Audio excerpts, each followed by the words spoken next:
Beautiful Saturnday.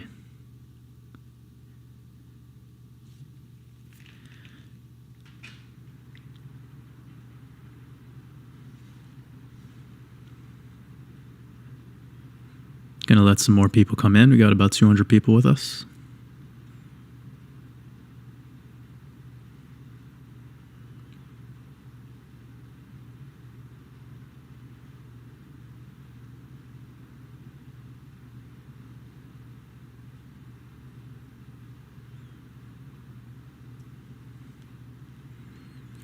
Go ahead, give this video a like, give it a thumbs up if you can hear me coming through well.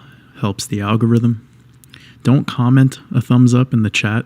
Actually give the video a thumbs up. Sometimes when I say that, people start commenting the emoji, but go ahead, share this on your socials if you'd like. Out there on the World Wide Web. I just made myself some tea, so this way I could try to go as long as possible, keep my throat healthy, keep the throat chakra going. Probably get about 300 people up in here pretty soon. Shoot for 600 today. Think we can make that happen.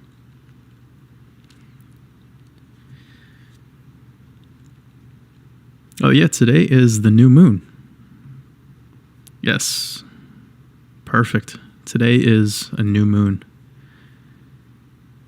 Set those intentions. It will definitely get spicy today, as usual. Oof, I had a very, very interesting week.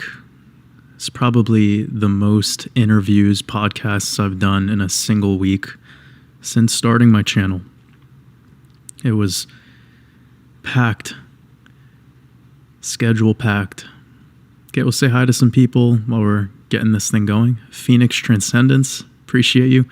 Bart Bruno and Maya Bashor, sending you love. Appreciate you being a YouTube member. Both of y'all got the black pill. That's awesome. Lucas. D-Vortex, great to have you with us. Hope you're doing well. Maya brought up, oh wow, really? Osho's death was the 19th of 1990. That's incredible. That's really numerologically perfect.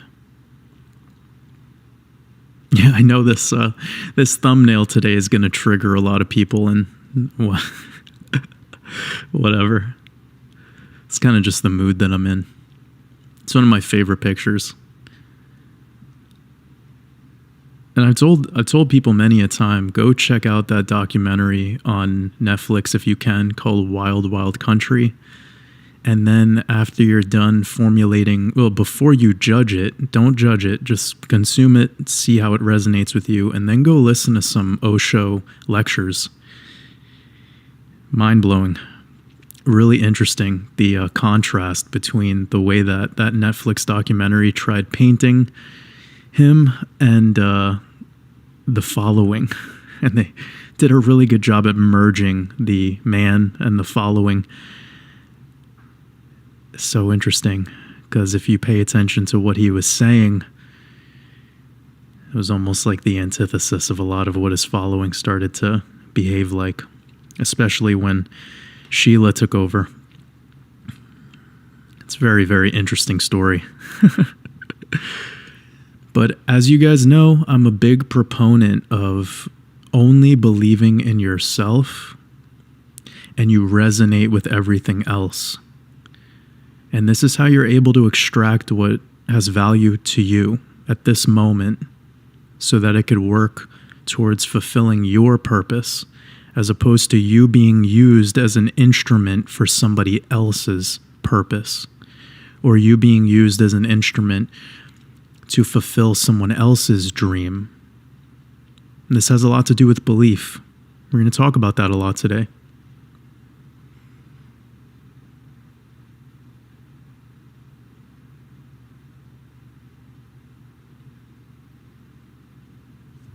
So it's important that people are aware that I'm not a follower of Osho or Krishnamurti or Ouspensky or any of these individuals. Just take what resonates with you and leave the rest, and you're going to walk away with wisdom. And the wisdom isn't something that you gained from them. It was something that you were reminded of. It's like amnesia. They were just there as the detergent to wash away the muck, the dirt on this beautiful portrait that you have. This portrait is hanging in a haunted house. This haunted house has all these rooms. It's vast. It's very big. It has chandeliers, silver, gold, treasure all over it. But the indoctrination system, society, the way we believe externally, the cult of our reality, which is fractaled into many, many compartments, whether that be government, politicians, law, family, their belief systems, religion, or an actual, what gets defined as cults. Excuse me 1 second, I'm just going to adjust my mic. Hope the audio is coming through well for everyone.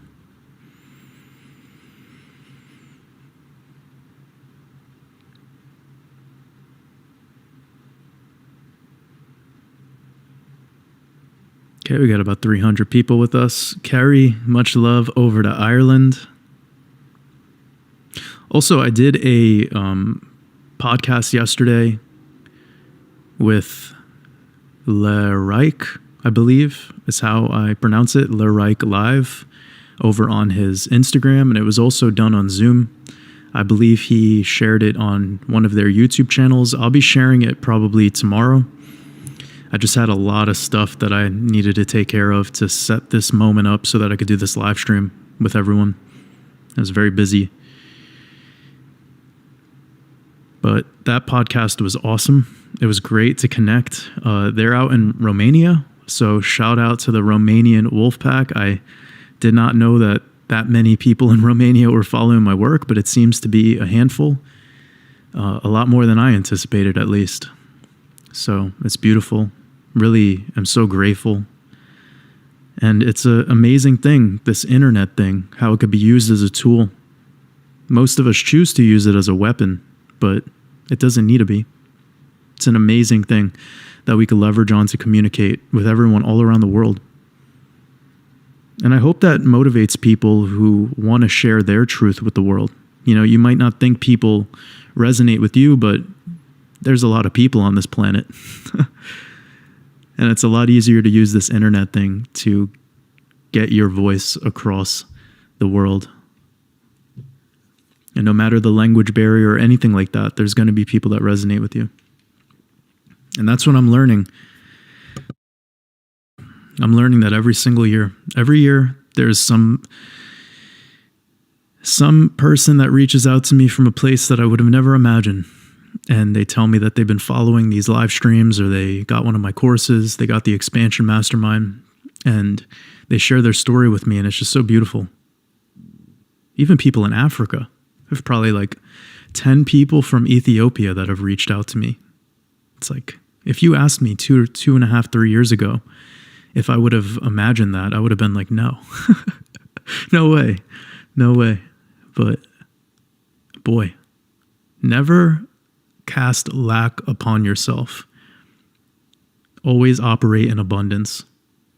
And that's been my mode of being for the past couple of years, for sure. It's definitely been a shift for me from everything to the way that I spend my money to the way that I spend my attention. It's no longer spending. I look at it more like an investment.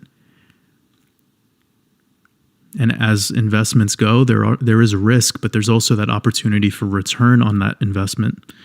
And if you believe in yourself and you make everything an investment, from the time that you are utilizing to the money that you spend, you start to see a change in the return, in the energy that comes back to you, and the life force that comes back to you.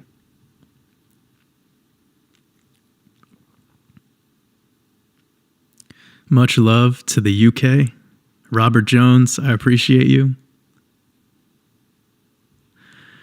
Keep It Real says, Jordan, you criticized Jason from Archaics. That's really interesting. I've heard that come up a couple times, that people think that I've criticized Jason. So let's get this out of the way. I've spoke to Jason before on a phone call, and I've done 2 podcasts with him. So collectively, I have been in contact with him in a form that most of his followers probably have not. I've honored this man's work publicly in many of my live streams. Anyone who actually listens to what I'm saying instead of just hearing will know this. I think he has a very interesting system that he utilizes. I think it could be immensely positive for people to consider consuming his content, his art. I've never spoke negatively about Jason. All I've called out was the following from his work that spilled over into my work. It's not about Jason. Jason's an artist. He takes action. He does. How could I ever have anything negative to say about that? Now, of course, there's going to be people who take things that I say and they work it around because they want it to be dramatic. People like drama. People like arguing. They like fighting. They like division. That's sexy to them. They get off on that. I'm an artist. I honor other artists in whatever format they like to create their art. I'm focused on my art.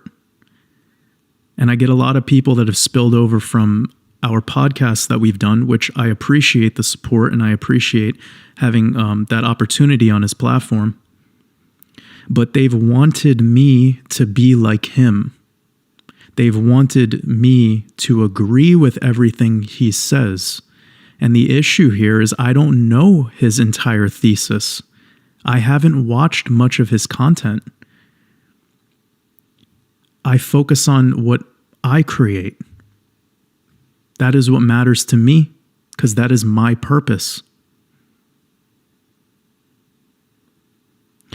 So what I've said was his following that has come over to me, that has wanted me to agree with everything he says, even though I don't even know maybe 10% of his work, while simultaneously wanting me to be like him, is not only unfair, but it's parasitic energy.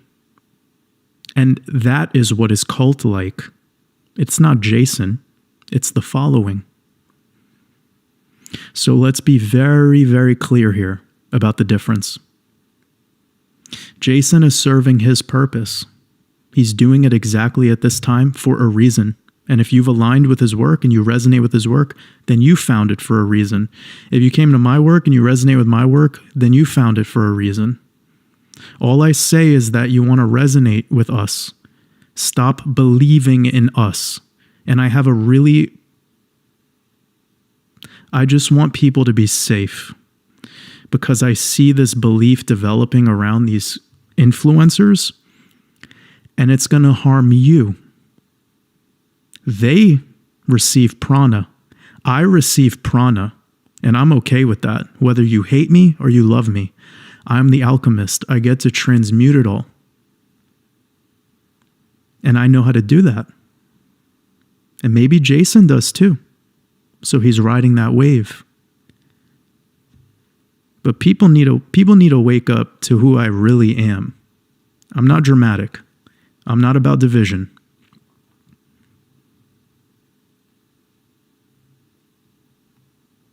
So shout out to Archaics. Shout out to Jason. I appreciate the couple of interviews, podcasts, they weren't interviews, podcasts that me and him did together. I thought they were awesome. I think he has a really good energy about him based on the conversations that I've personally had with him. Outside of that, I can't say much more.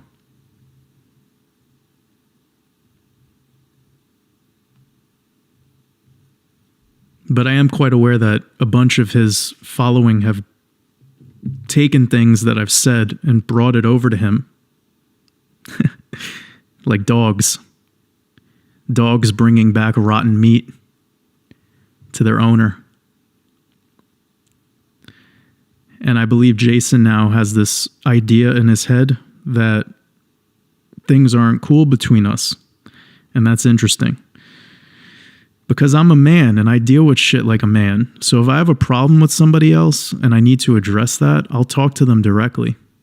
And since there's been a live stream, somebody brought it to my attention where apparently he mentioned something about us not being kosher or whatever word he used.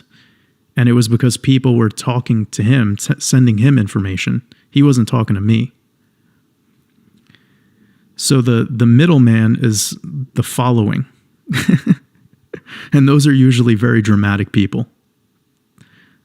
They're the keyboard warriors, if you will.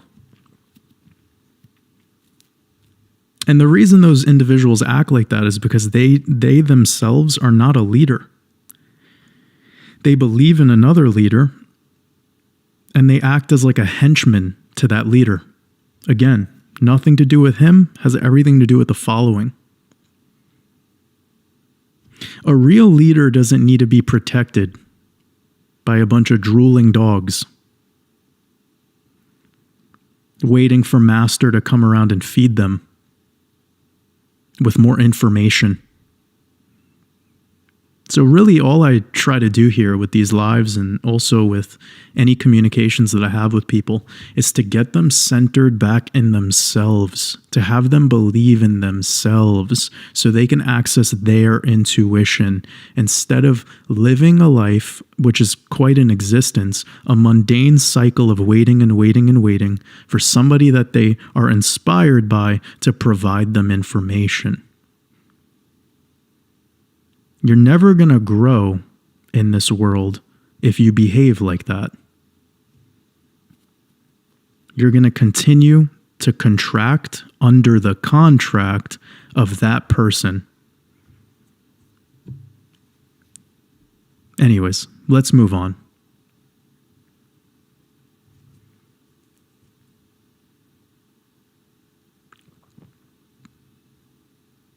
Jenny Smith, she says, "Hi, Jordan. Because of your mastermind program, I got one credit card paid off. I love this community and your program." Oh, that means a lot to me, Jenny. And that's beautiful that you actually had some utility for that particular section. I believe you're probably talking about the crypto mastermind course. That means a lot. Marissa, I appreciate you showing up today. Got another moderator with us. Beautiful. CD says, "Water's been missing you lately, bud. Checked myself into rehab." Oh, sending you lots of love, man. Trust me, you're not alone. There's been a lot of energy going on in this world lately. Like a lot. There's been a lot of shit going on. I might get into it later, but shout out to you. And not only from me, but the wolf pack sending you healing energy, sending you abundance. Like you need to tap into that abundance while you're there, you know? Because there's going to be a lot of prana that surrounds you that's not necessarily the energy that provides you your expansion. It'll be that contraction energy, and just watch yourself, you know, protect yourself while you're there. 1 second, I'm going to take a sip of some tea.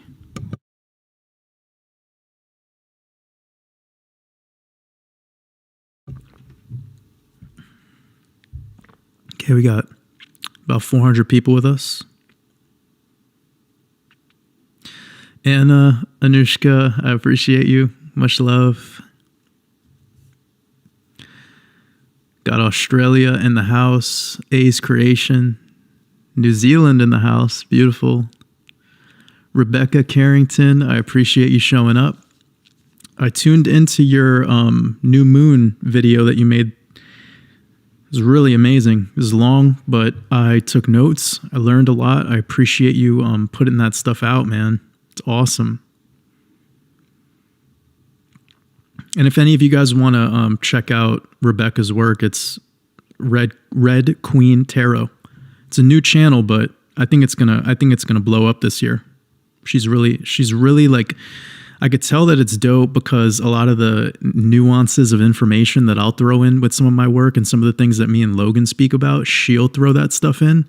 And that's stuff you wouldn't normally hear from people who get into tarot or doing readings and stuff. So she's very well-rounded in esoterica. And that's why I pay attention. That's why I listen.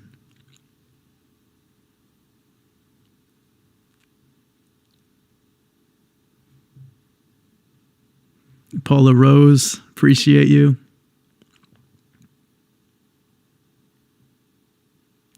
Bart Bruno, sending you lots of love over to the Netherlands, I believe. I believe that's where you're at.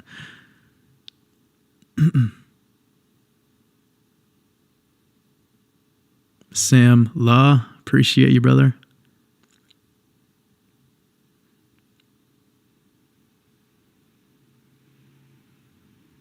Well, let's get into it because we have 400 people, and I'll share why I wanted to use this thumbnail today.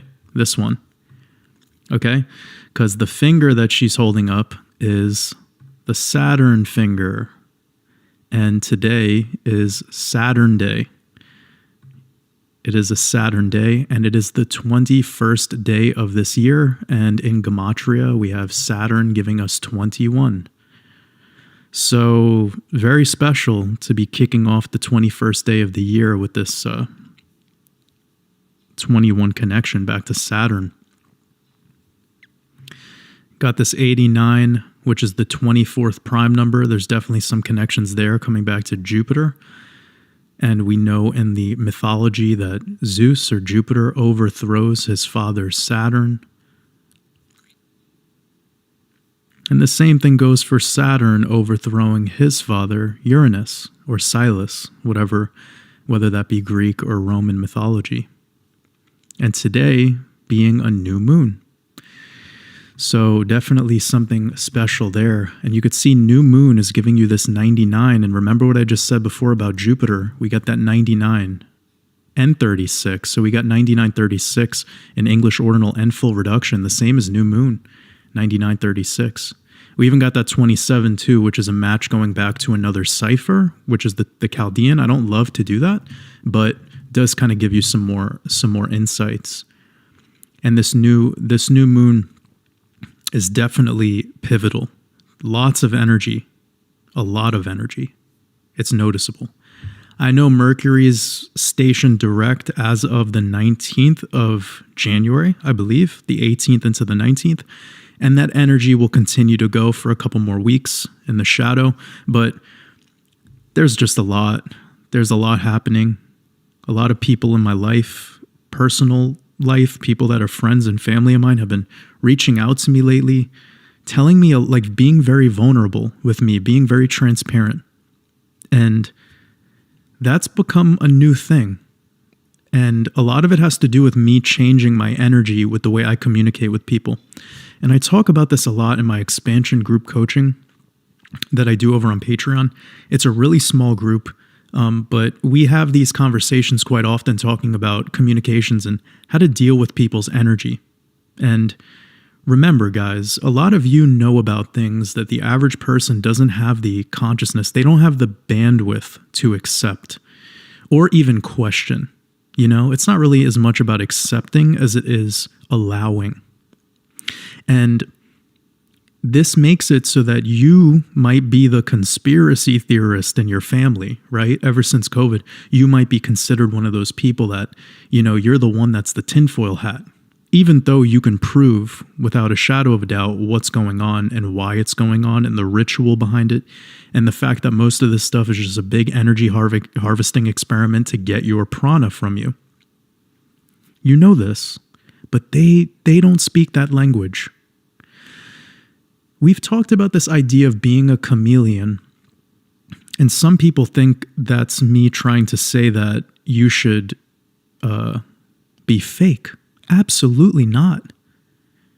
The chameleon isn't being fake when it's propped up on a branch and it needs to change its color so that it blends in. This changing of the color comes back to the changing of the frequency. You need to know how to change your frequency when you're with people that are just part of the collective.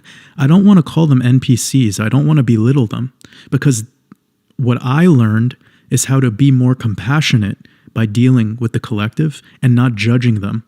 Dealing with them literally like I'm playing poker, like the poker dealer. I'm using this word very, very, very intentionally, family. This guy knows what he's doing. He's playing for the casino, but he has to deal with you. He knows all the tricks. He knows the bank, the chips, everything. He knows what to look out for too. He knows how to feel the temperature of the room. So when you walk into the room and the whole room is operating on, level 1, and you show up at level 10, and you want them all to understand you at level 10, that is exactly what they will do. They will understand you. Think about that. They are not ready to overstand, and they're absolutely unable to understand. So you need to shift down your frequency whilst you communicate with them, but maintain your frequency within you. But just like breath, you breathe in and you breathe out. That breath that goes into you, that prana, that life force energy, that is what matters. But you got to watch how you breathe out onto them, because it will feel like a dragon breathing fire on them. They're not ready for that. So I've learned this over the past couple years, specifically since the whole pandemic. And it's now I'm seeing that people who used to not get what I was talking about, they weren't hearing the same language, the language of unconditional love. They weren't able to hear that. They needed a translator. So I needed to go through the hard work to translate for them by being more compassionate, less judgmental, and not trying to teach them something. I no longer go about my mode of being as a teacher. And I say this all the time. I'm speaking to the ears of leadership right now. You're all individual leaders. So you need to know how to operate in that room that you walk into, especially if it's friends, family, your girlfriend, your wife, your husband, or your children. And I've just watched too many families, too many communities fall apart over the last 2 years because they're unable to be the chameleon in a room full of vultures. And simultaneously, whilst we're watching things collapse, we're seeing cults grow. We're seeing this just, single file line to the leader. Anything that leader says must be the truth, with no discernment. We're watching those two things happen simultaneously. So for those of you that are here that have an antivirus software built into your soul, it is impossible for you to get programmed into either of those directions. But because 99% of humanity is operating on those two parts of that duality consciousness, you're in an interesting spot. You're on that middle path. And whilst you're on that middle path, it's a lonely fucking road. I know. I feel it. I'm here with you. It's a lonely fucking path. And it will test you. It'll test you all the time. And it'll get dark. It'll get very strange, where you start to feel like, I'm putting in all the work. I'm doing what I got to do. But why is this just not working out? Why is this not? And it's because you want to control it. You're in the outcome when you should be in the process. And we'll get into that more later.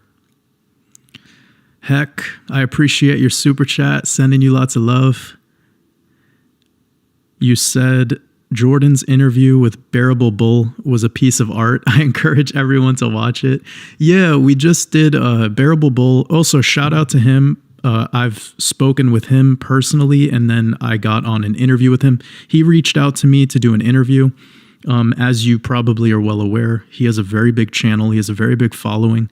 And I didn't hold back on that interview. The same Waters Above you're getting right now was the same Waters Above I gave him on that interview. I kind of know where he stands regarding things, but because I got to speak with him directly, like as a human, not as the Bearable Bull guy on the YouTube channel, I know that he has, he's really putting in the work. He's a businessman. He has a lot going on in the sidelines. He's still putting out the YouTube stuff. He's focused on growing with that. So it was just cool to see a different perspective that maybe some other people don't get to have the chance to. And I told him before I got on the interview that I was going to be direct and relentless. Everything that I was saying, I wasn't going to hold back. I wasn't going to be agreeable. And he agreed to still have me on. So I said, awesome, let's do it. And it's funny, some people actually got mad that I decided to do the interview with him. And I'm like, I don't understand. I think this is an opportunity for his community to hear what I have going on over here. Even if they just listen to my live streams, I believe it could be beneficial for their investment thesis. Because we talk a lot about mindset. We talk a lot about discipline. We talk a lot about investing your attention into serving your purpose. So I think that, regardless of where you stand on your economic acumen, how much you know about the financial sector, how much you know about XRP, how much you know about cryptocurrency, blockchain technology, or technical analysis, or any of that, it doesn't really matter. Getting your mindset straight, getting you more in an abundant framework will allow you to take advantage when the day comes when you actually have the fiat, when you have the money.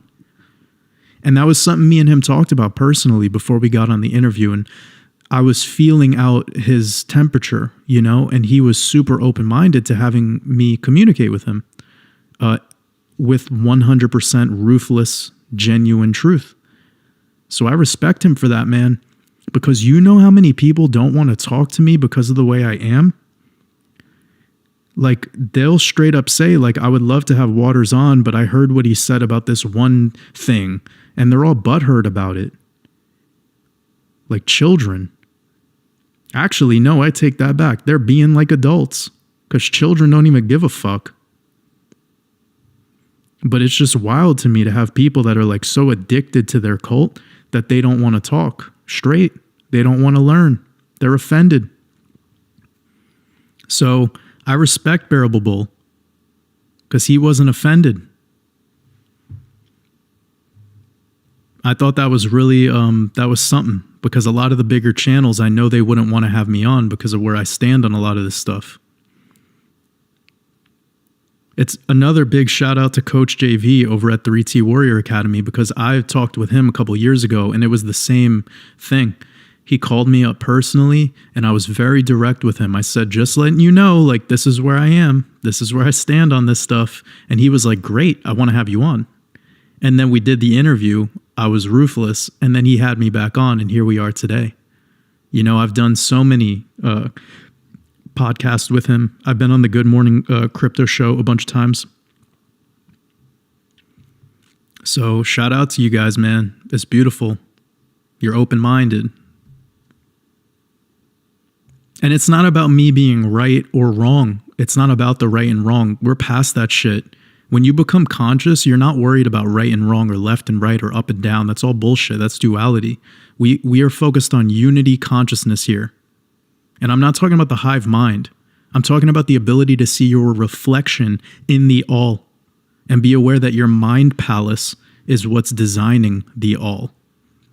And that your soul, your psyche, is something you need to get back in touch with.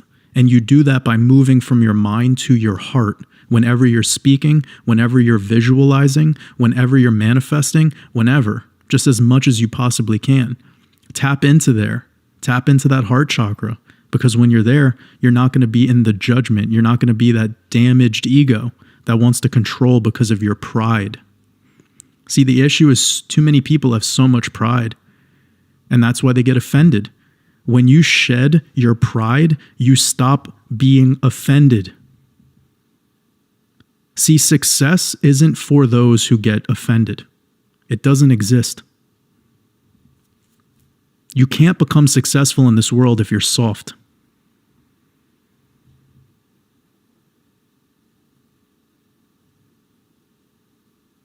And yes, getting offended is a very, very soft quality.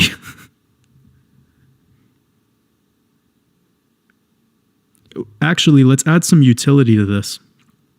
When you feel yourself getting offended, this is a perfect moment for you to actualize an opportunity from this, which is for you to pause and reflect and ask yourself, why does this spice hurt me right now? Why is this spice burning my tongue?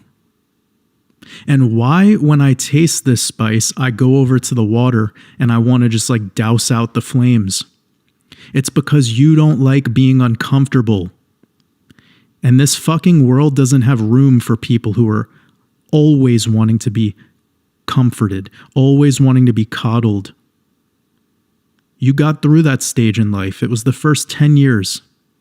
If you're 50, 60, 70, 80 years old and you're getting offended, come on, fam.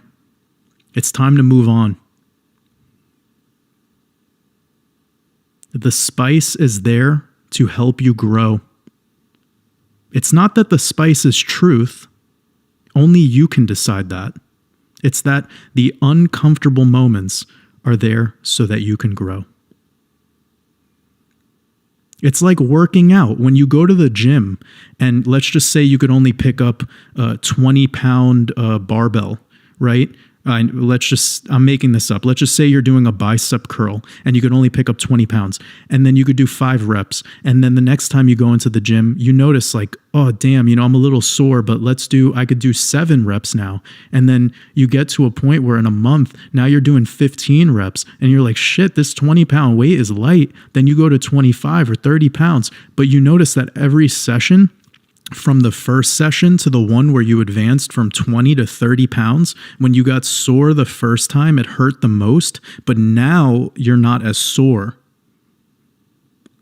It's because your body is getting used to this process of breakdown and rebuild, over, like breathing in and breathing out.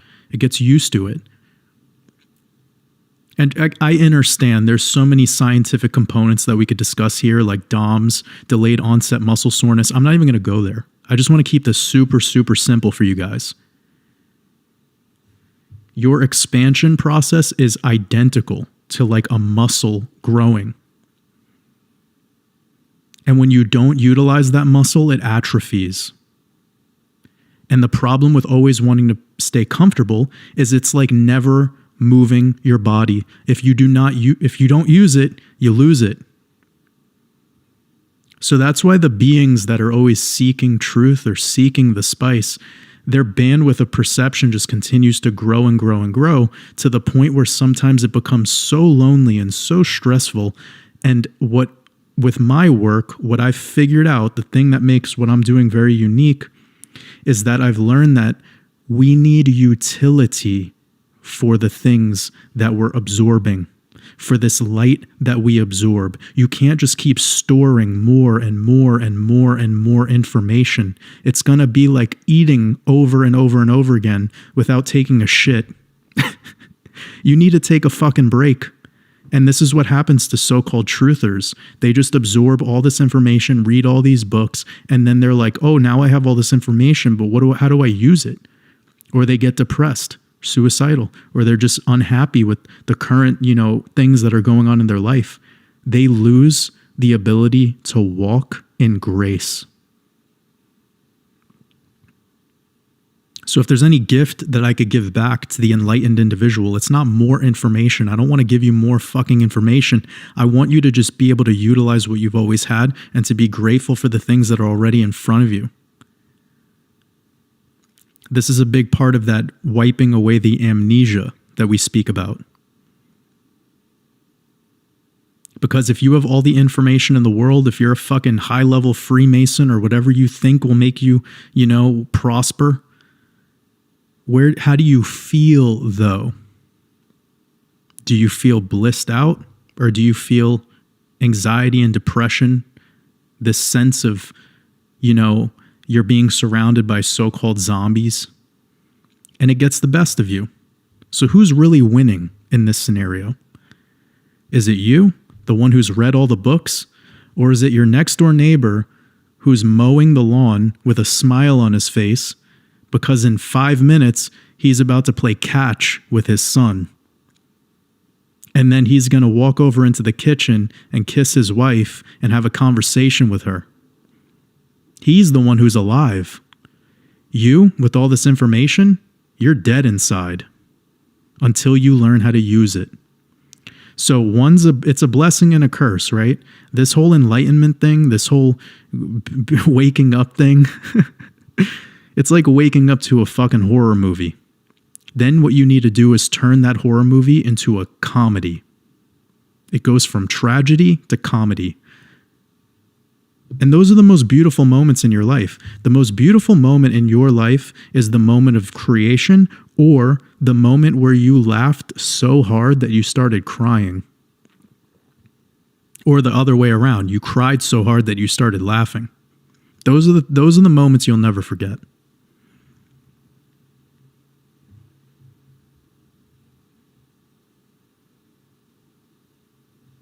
Cordy G, sending you lots of love. I appreciate you. Medina, I appreciate your super chat. And anyone who sent a super chat, I'll be getting around to those in a moment. I appreciate your support. You said, Jordan, why are some boys still a mama's boy and not grown into real men? Then they want a woman who is a caregiver to them. That was like a bar. That was like, that rhymed. You see what she did? That was bars, bro. Why are some boys still a mama's boy and not grow into real men? Then they want a woman who is a caregiver to them. That's poetry. No, but seriously, Medina, I think we talked about this a lot on the past live stream, maybe 2 live streams ago, when we were talking about daddy issues and Andrew Tate and like a lot of those people that fulfill that role. And that's exactly what it is. It's daddy issues or mama trauma. And we could all work through that, but we need to decide to work on that. And unfortunately, the modern tactic for getting through that is therapy. And a lot of the times it doesn't work because you need to look at this like magic.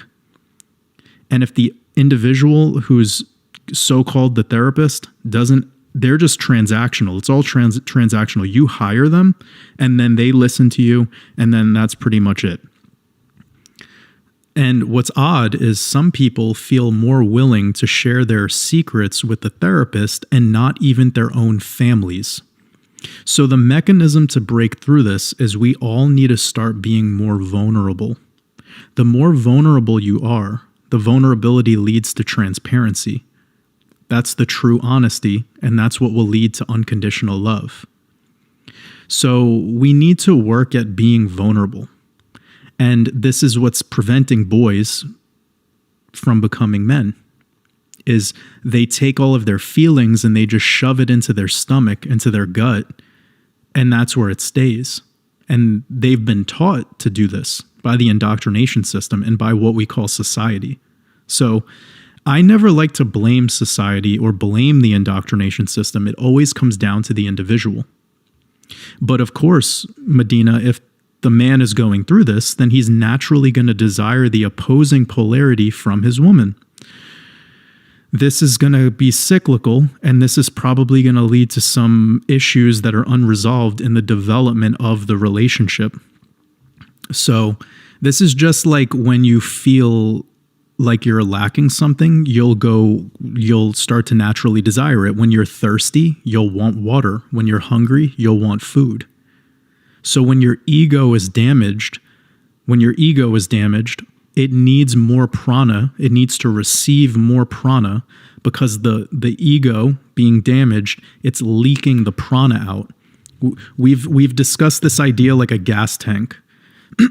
When you have a gas tank with a bunch of holes punched in it and then you fill it up with gas, it's just the gas is going to come out of all the holes. So when it's impossible for you to be vulnerable, when it's impossible for you to be transparent with people, you're actually doing this to yourself. You're puncturing holes into your own gas tank, and then you're unable to give yourself the prana because your palace is destroyed. So you need it from the others. You need it from everyone else. And of course, you're naturally going to want that from the woman because that's just the other polarity. So here's the thing, family. If you're already in a relationship and you're a woman and you feel like your man is being a boy, then you need to be straight up with him and tell him that he needs to start being more vulnerable and he needs to start being a little bit more in touch with his feelings and less in his emotions. And the same thing goes for women in reverse. If women are more in touch with their feelings and not so emotionally reactive, they will be better responders. So it's a dance. And we can't just blame men. It's not about the blaming. It's about the unity of it all. And we've talked about this quite a bit. The reason why the world is in the condition that it's in today is because men lack purpose, a sense of purpose, and women have infinite prana coming at them for no reason. So they apply very little effort and they get a lot of the result, but this result is not real prana. It's artificial. It's likes, it's DMs, it's etc. And this is creating like a big torture chamber for developing real organic relationships. I mean, if you just look at the statistics between the start of the pandemic and today of how many new OnlyFans accounts there are, it would blow your mind. Women are like, why would I have to get a job or find a man who supports me or do any of that when I could just have an OnlyFans? And they can make 6 figures a year. But why are they doing it? Because men are watching it. So, you see there's like a new economy going on here? How would it be possible to end that stream of energy? The men have to fix their egos, have to heal their egos, and stop consuming that content. If the men stop watching it and stop paying for it, then the women have no prana being returned to them. Therefore, that gets severed. You've removed the lifeline. So it takes men becoming stronger in their sexual, in their lower chakras, moving up to their upper chakras. And then this will start to naturally cure it all. Men have to be more disciplined and have to be better at saying no. And they have to be better selectors. The problem is women know that they are selectors and they take advantage of, and by the way, women and anyone who's listening to this right now, I'm not talking directly at you. I'm speaking for the whole, this is holistic. And I believe we could all walk away with something from this. I don't normally talk about this stuff, but we're on to something here. Men need to be stronger and stop giving women prana because of that sexual side of things. And then they're not going to be able to receive it anymore. Therefore, they're going to have to change their behavior. Then they will become better selectors. Men will become better selectors, and it will start to naturally cure itself. But we've opened Pandora's box. So what I'm saying right now is like a fairy tale. It's like asking for a miracle. I don't think this is going to get cured. I think it's only going to continue to get worse because it's like Pandora's box. And we haven't even really gotten too close to the artificial intelligence side of things and the metaverse side of things. Like that's developing as we speak. And it's just going to make things go that route. So, and I'm well aware men can make an OnlyFans and do all that too. Awesome. But like this is all leading to the demise of really divine relationships.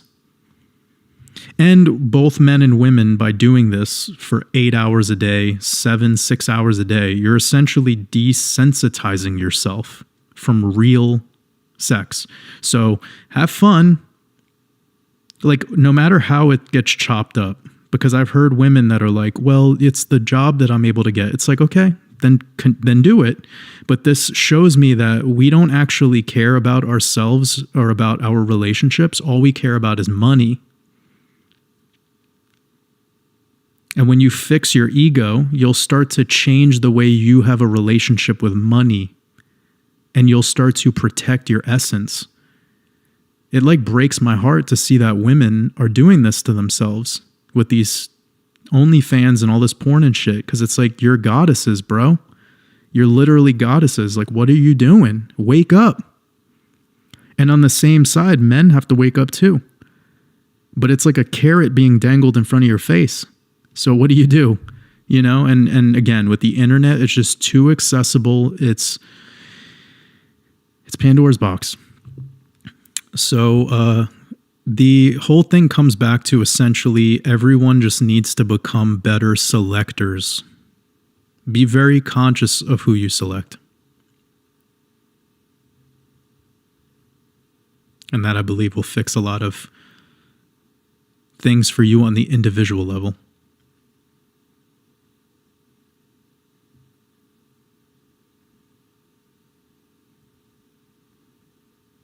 Cats, I appreciate you joining. Much love.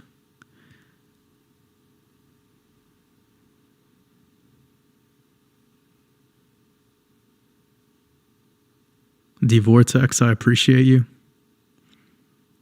Heck, got another super chat. I appreciate you.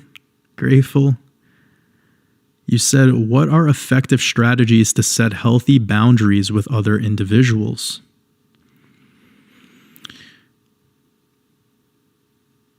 What are effective strategies to set healthy boundaries with other individuals? What is health? What is healthy? You know? I don't know. I think that your intuition plays a big role in this on your individual level. And the strategy that's required would be circumstantial. So I'm trying to think of like how to answer this without me making it personal. And I guess I could make it personal, because that might be the only way that I could go about it, responding to this.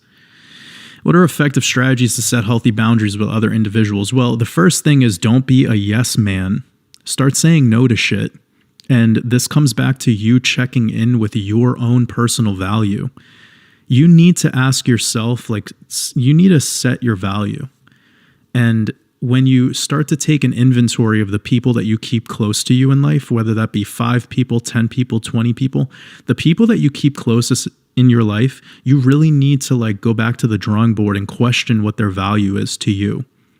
And see which one of them make you a priority and which one of them that you make a priority. And if you can quickly answer that with 5 people, then you really need to lean into those individuals and be as vulnerable with them as possible and collaborate with them. And everyone else, you just have to kind of like keep in the shadows, because if they're not a priority and all they are is an option, then that is typically the breaking point for the quality of your interactions. I'll make it like this. If you have 2 people, one person is somebody that you could call at 4 a.m. and just like spill your heart out to them. And then another person is just somebody that you reach out to because you're bored and you want to go have a beer. Well, clearly we have a big gap between the quality of these people and how it will effectively alter your mood or your state of being. So that is probably what I would start with, is just you need to see where you stand with people. And then instead of thinking about the boundaries, you just become a better selector. Because love shouldn't have boundaries.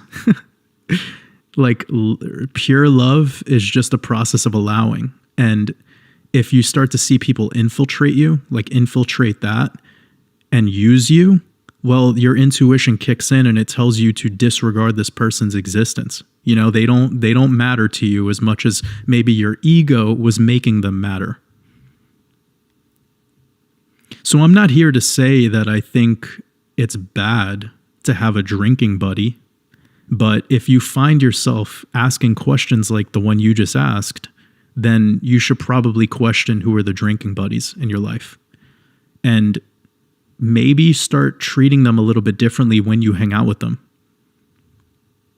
Work on being more vulnerable together, and that might help. Medina, definitely didn't miss your super chat. I just have a lot that I went through, but I did give a very thorough response. I might be behind in the chat, but I'm just doing my best to get through everything.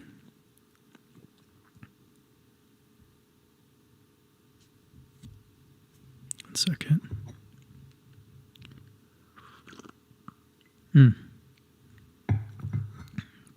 It's great to have 500 people with us. Get it to 600. Reich Leopold, I appreciate you, brother. Thank you for showing up. I made sure to give you a shout out earlier and gave the Romanian Wolfpack a shout out. I appreciate y'all. Maybe I'll go to Romania someday. I would love to. The interview with me and Bearable Bull will be posted on his channel in a couple days. So you guys can wait for that on his channel. It's already available on my Patreon, and I think it's already available on his Academy, but he's going to be posting it on his YouTube channel, available for everyone to see in a couple days. Okay, I'm just moving on.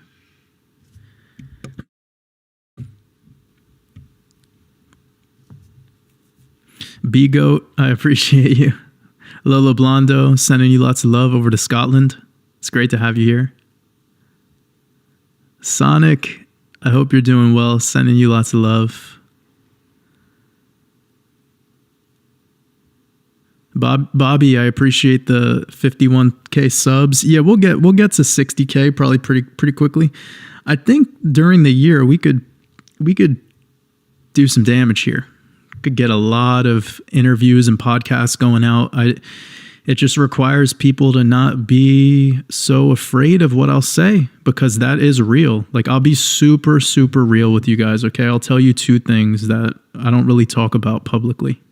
One, every day of my life, I wake up and I look at my email and I see about 10 companies reach out to me wanting to do sponsorships.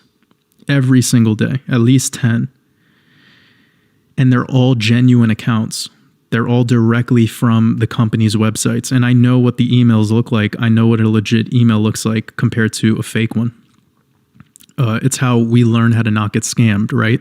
Because we see Binance will email you, and then you'll go look at the actual email that it was sent from, and it'll be like, Muhammad Al-Darij pk.at1576. Like, it'll just be a fake, email.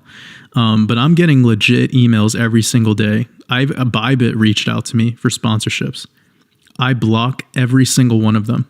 I have not done a partnership at all or sponsorship. I make my own art, and that is shared directly from me to the people who support my work. 100% no middlemen. I don't plan on having those sorts of connections either, unless it's something that I personally use. So there is moments where, I will share a link to something because it's something that I use. But that's a different story for sure. What I'm talking about is I have steered clear from the paid advertising and all that stuff in the intros of my videos and what most people in my position would tend to do. The second thing I'll say is that I've had many, many channels reach out to me saying that they would do collabs with me, but they're worried about what I would say on the interview or the podcast. Like, I'm being straight up with you guys right now. I've had people, 100 to 200,000 sub channels, tell me that they would have me on, they would love to have me on, but they need me to talk a certain way. Go fuck yourself, bro. I would never, ever. What? The audacity. The audacity. And you know what that makes me think? About how many people say yes to that shit. Compromised. Weak. Weak. Weak. Silly. how people act like that. To have the audacity to reach out to a grown man and say, I need you to be a certain way when I pay you to be on the interview. Fuck you and your money, bro. I don't give a shit about that. So that's where I'm at. So whoever I have communicated with, it's all love. I'm not telling other people how to speak. You can say what you want. Love is allowing, man. We got to let people just be. There's too many agents out there trying to control people. That's slavery. So I could have been on probably 5 or 6 interviews. And if you totaled up all the different subs and TikTok followers they have and Twitter account and all that, it would probably be somewhere into the exposure of 5 million people. But I'm not gonna change who I am. I won't.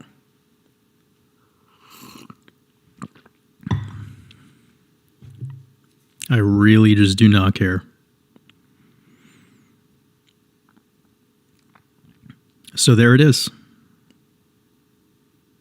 Maya Bashor, I really appreciate your super chat. Sending you love. You said thank you for the Saturn finger.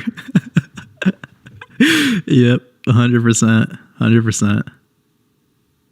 And also, if you guys are interested in like updates here and there, I got this. I think I've already told you guys a couple times, but this is my official Twitter.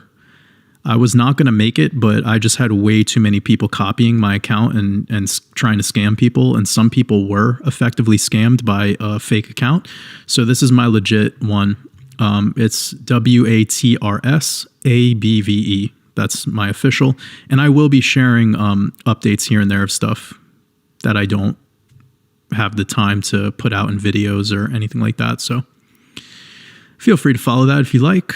I'm not super active there, but it is an opportunity.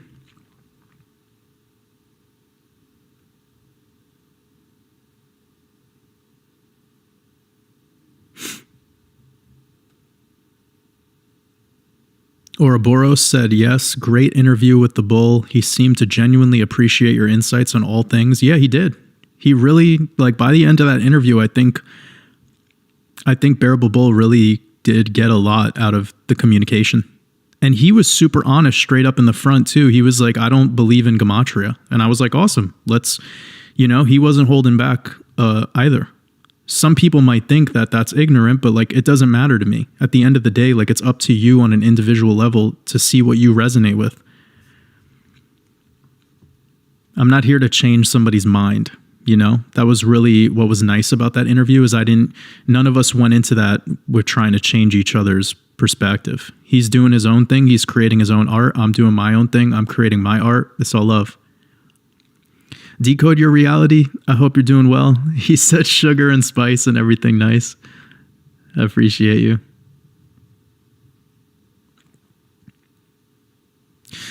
Robert Greener. I appreciate your super chat, brother. You said was inspired after chapter 7 and 8 of the expansion mastermind to step into online PT to share my truth of fitness through writing and audio recordings. Purpose is revitalized. Willing to help any wolves in this area. Thank you, Jordan. Well, that really means the world to me that inspired you to start taking action and move forward with that. I've been getting an overwhelming amount of people reaching out to me telling me that since they've completed the expansion mastermind course, that they've started businesses, like businesses that have been pretty damn successful within the first couple months. So that's this one over here on my website, WatersAbove.com. It's not about crypto. So a lot of people, they think that all we talk about here is cryptocurrency, but that's not the case. This expansion mastermind is not about that at all.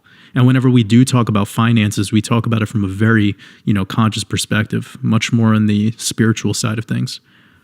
But definitely, if anyone's interested in stuff like that, or if you're in the process of creating your own business, or you're stalling out in business, or trying to get better at a skill, this is what I made that for.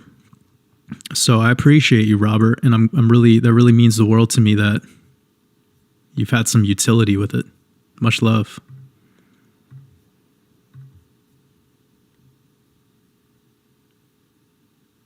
Oh, also, since Logan's here with us next week, I believe next Tuesday, me and Logan are going to be getting together for a podcast. I don't know what it's going to be about. We'll see. I don't know what it's going to be about, but it'll be dope as usual. We'll probably just do a long one, you know, just press record and see where it goes.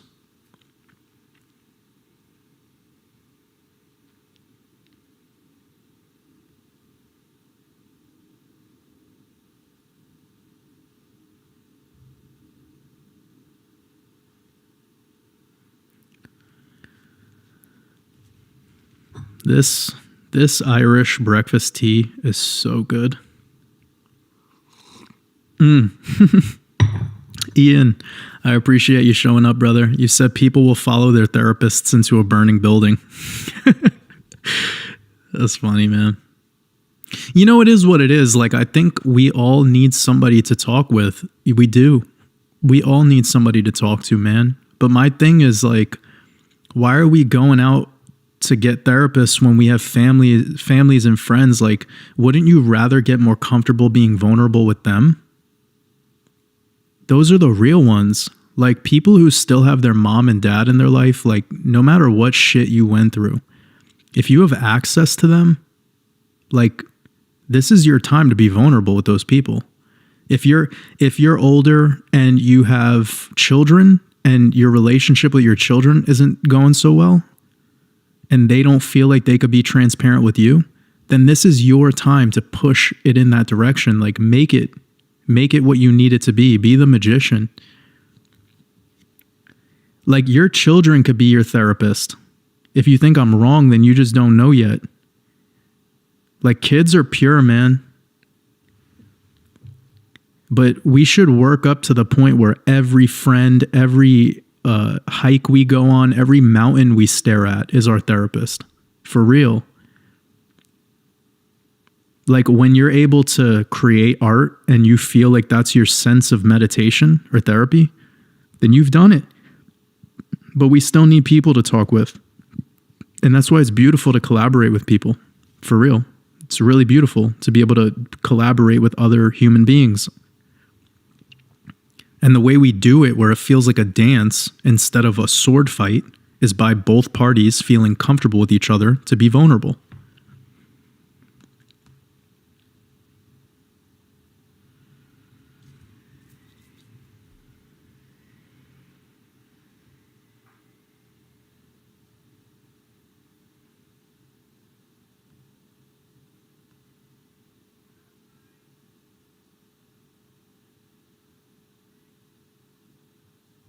Ben said social media did it. Well, it's us using the social media, right, Ben? Like, really, this comes back to us, man.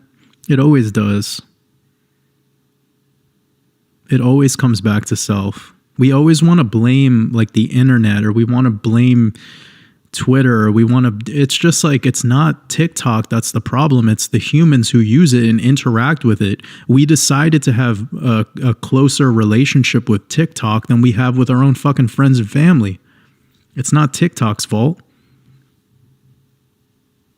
You need to, like, go to TikTok, then you need to download the app, you need to make an account, you need to type in your email address and make a password. We do it. So it's time that we step up and stop blaming this shit. Take personal responsibility. Like, I know this is spicy, I know this is a clear pill, but it's required for you to stop playing the victim or to stop blaming the reason why it is. Just alchemize it. Like, if you're currently addicted to one of these social media platforms, then it's all good. But then you could do some work. In order for the light, you need the dark, right? The darkness is a beautiful thing. And if you don't think so, then you're living in La La Land. And that's exactly what people rather be in.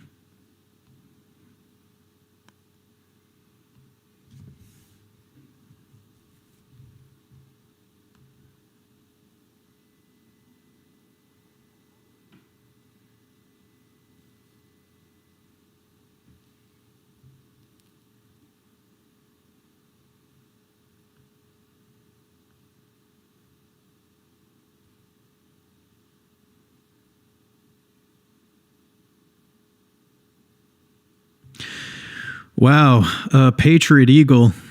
I'm going to correct something real quick. Patriot Eagle says money drives everything. If you broke, you sad. If you rich, you happy. Hence, Waters is always happy because he always has that money. Can't argue that. Patriot Eagle. Yesterday, my best friend called me and he told me that he was released from the hospital because he tried committing suicide.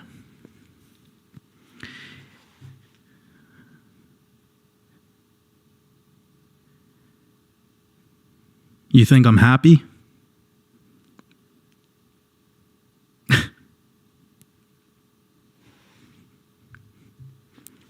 You think that makes me happy?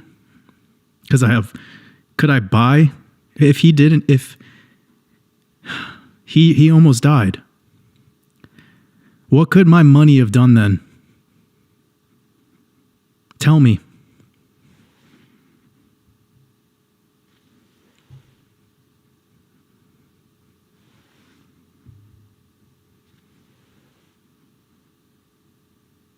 I'm being serious. It was one of the most heartbreaking conversations I've ever had in my life. 3 hours.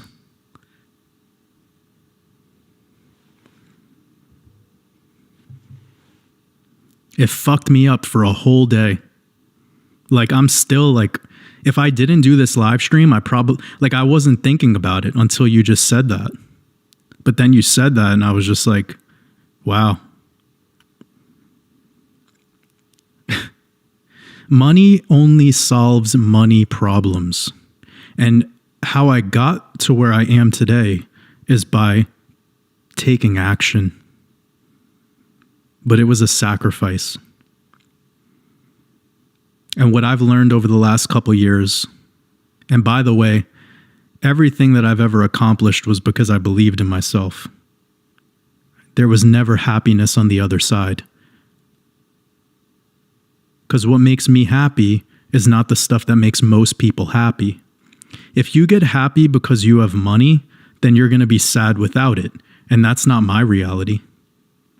Because I don't live in that reality.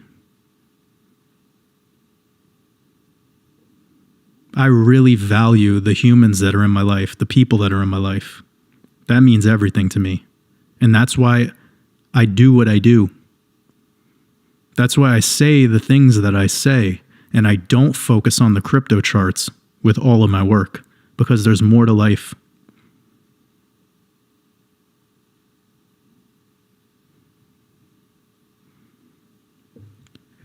But if I would have gotten a phone call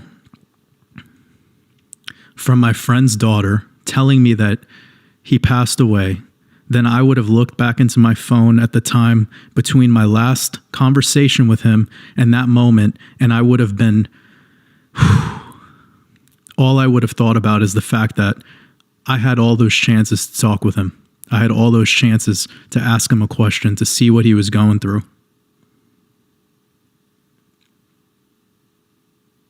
I woke up today with so much gratitude, man. So much gratitude. Not because of my fucking bank account, but because my best friend is still alive.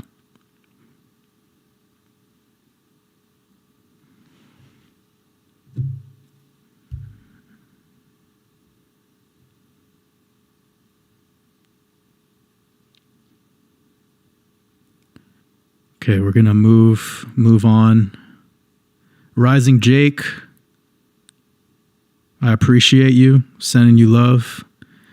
You said, do you happen to have any knowledge of GameStop's Reddit movement, taking shares of the company off the market and locking the tradable float, hopeless bandwagoning? Love you. I appreciate you, Jake. I appreciate the super chat. To be completely honest, I don't know anything about GameStop. I don't know I barely know anything about Reddit. I don't use that platform. I'm sorry that I can't help. But yeah, I'm sorry. I don't actually know what you're talking about, but I appreciate your support. It's definitely a pivot away from what we were talking about a moment ago. But if you provide any more context in the chat and I see it as we go, I'll do my best to provide feedback.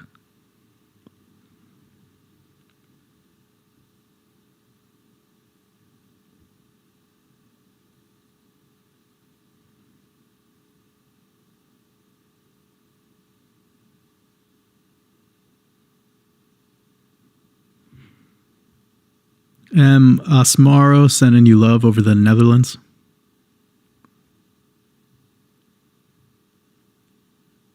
Treya, appreciate you.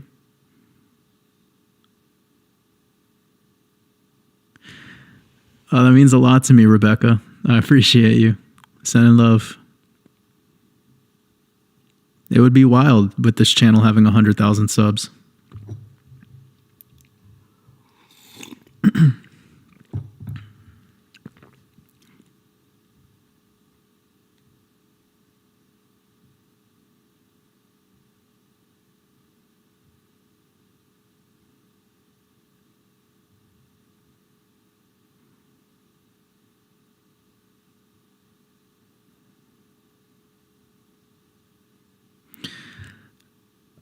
I really like this person's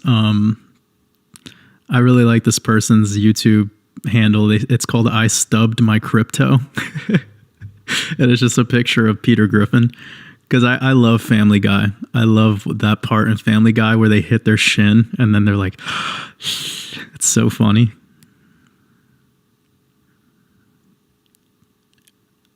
I tell people all the time when I'm not creating or I'm not on my client calls or doing stuff with the channel, I tend to watch comedy. It's like my favorite thing because I am just obsessed with decoding stuff. And I've noticed that whenever I watch Hollywood movies or just watch movies in general, no matter where it comes from, I spend more time decoding it and then it's not entertaining anymore. So,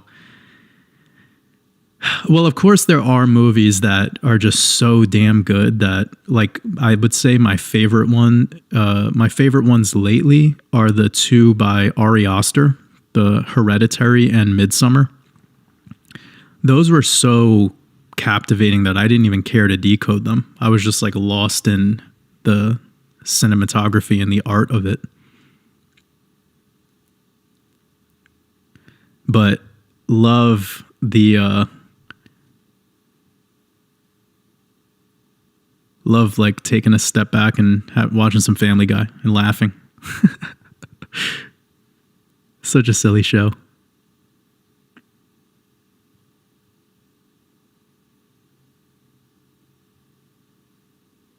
A girl says, this resonated so much with me today. I needed many messages from this stream. I'm a new sub. Love your frequency. Bless you. It's all love. I appreciate you.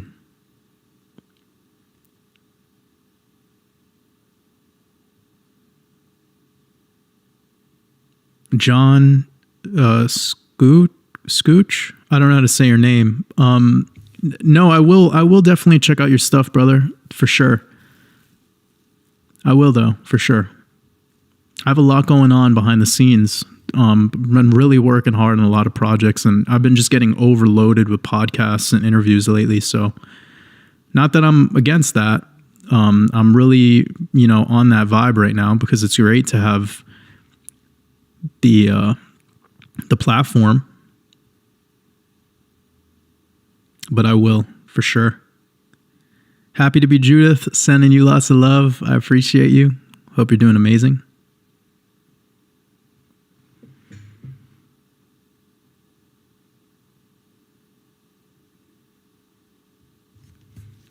Jai Chef, appreciate you.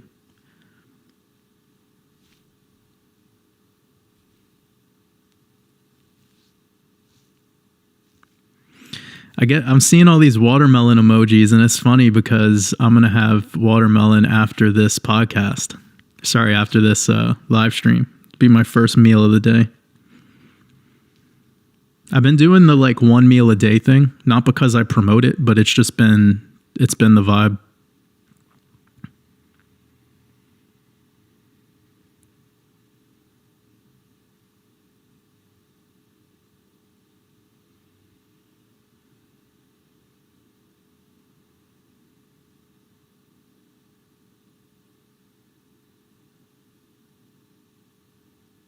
D Vortex said my kid is my therapist. Yeah, they're wise. They're wise in a way that us adults could be more open to.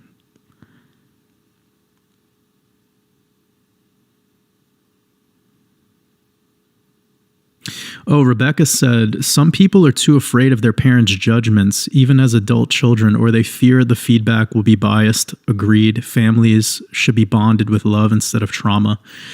You know, Rebecca, this is an interesting thing that I had to push for myself, probably like 10 years ago, where I made a decision to no longer fear my mom or fear my family. And I think a lot of the reason why we have a hard time being vulnerable is because fear, right? We have a hard time we are in our minds too much. Our minds will develop into this whole blueprint of like, if I say this at this time, it will create this outcome. And like, that's how we act, right?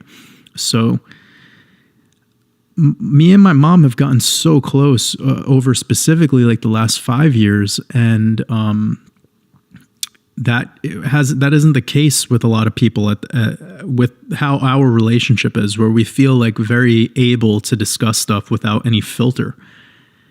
And I told her the reason why is because I'm not afraid of her.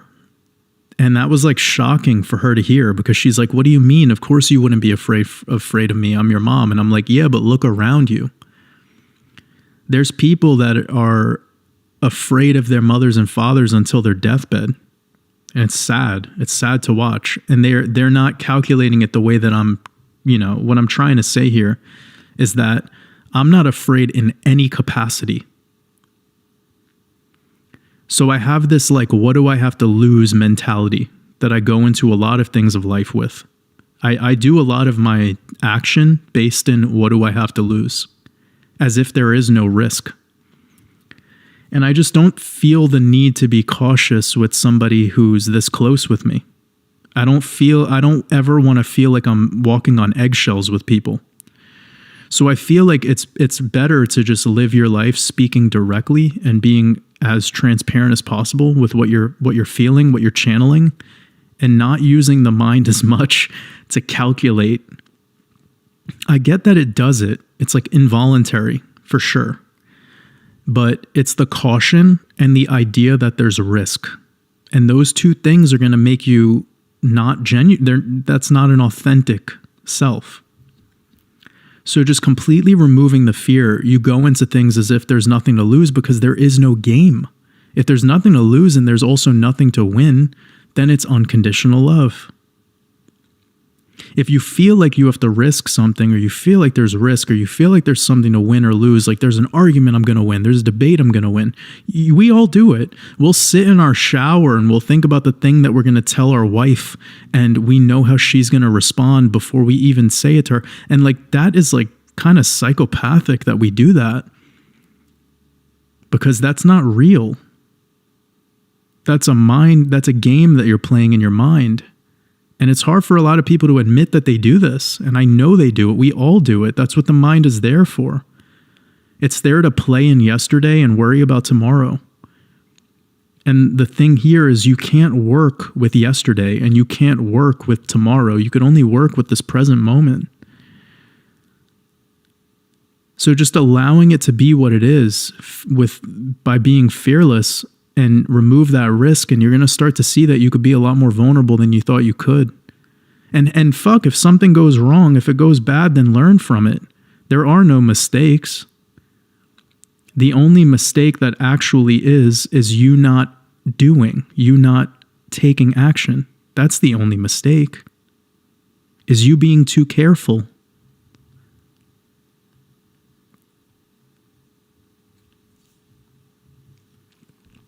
And then it's funny on the other side, which we talked about earlier, people are more willing to risk, and I say this in air quotes, they're more willing to risk with a therapist or a doctor. Like, for real? You're more willing to risk the transparency and vulnerability there, but not with the real people in your life? You see, like, this is a big part of that indoctrination programming. It's like because they wear a lab coat and they have the word doctor or PhD at the end of their name, then I feel safe with them. But wait up. The same group of individuals just told you that taking this shot would be good for you, and wear this mask and don't go outside would be good for you. And at one time they were telling you to smoke cigarettes, and then they were telling you to drink milk and eat eggs and do all this other shit. And now we just see every year causes of mortality shrinking, and they're expanding, but they're in the same, faculties before. Life expectancy is dropping. And then the people who are living a long time, they're not even happy while they're alive. So these medical institutions, all they've done is just kept humans in a zombie-like state for more years. And this keeps the business model going. It's an infinite business model of sick care.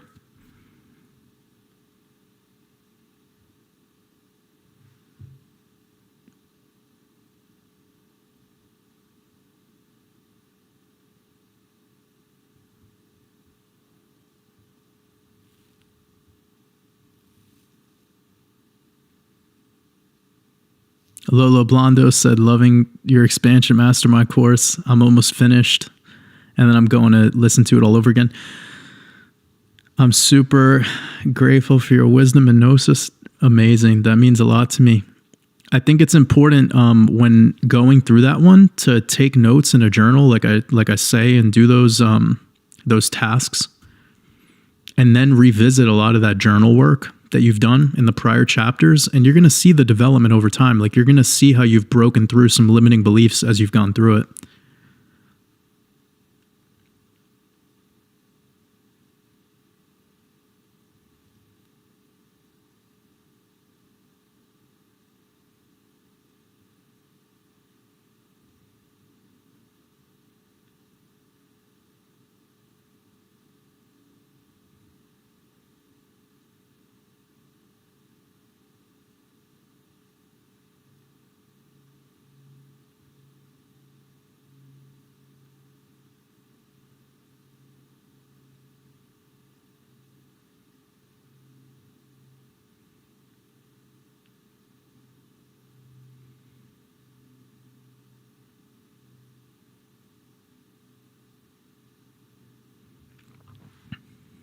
Oh, Ben Martin. I don't think you meant that.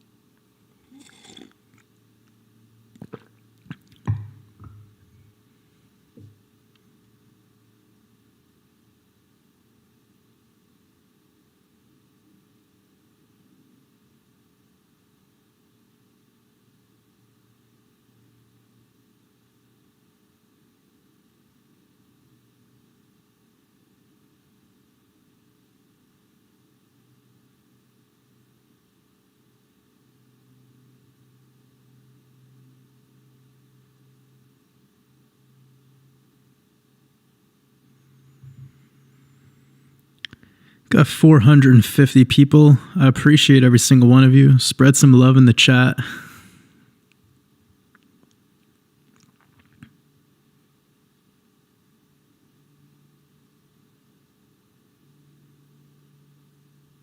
Bella, grateful for you.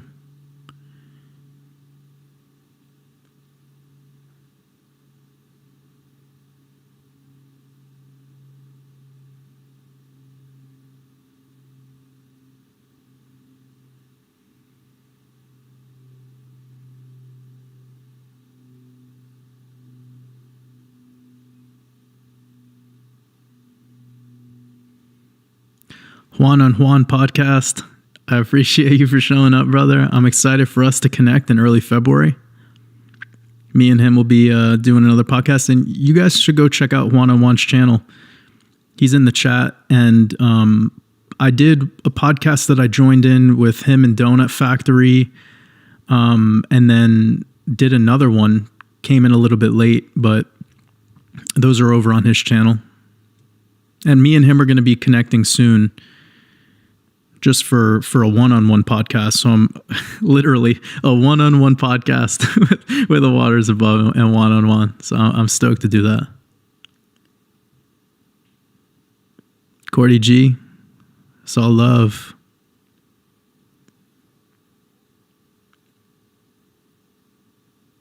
Blue M show, 100%.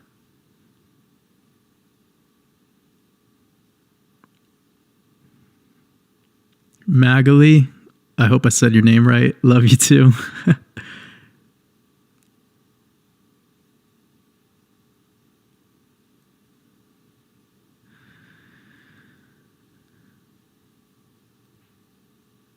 Casimir said, do I like Polyphia? Yes, I like Polyphia. I respect what they're doing, and I think they're incredible musicians, but it's a little too much for me. I gotta admit, I don't really feel a lot of soul in that music. It's a lot of shredding, you know, and that's cool. Like, they're extremely talented individuals. I think that, like, Tim Henson's an insane guitar player, absolutely mind blowing, very, very talented. There's just a point for me where I rather have soul and like groove, and it gets kind of washed away in technicality with Polyphia, I feel. But I love that kind of stuff. Like, I'm a huge Between the Buried and Me fan. I love Chan. I think Chan's a good example of like something that I'm more closer towards with my personal guitar playing.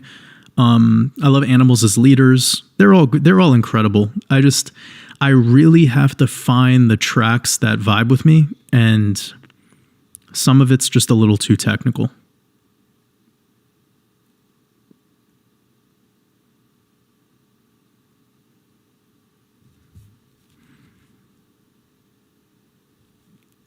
LMS, It's All Love.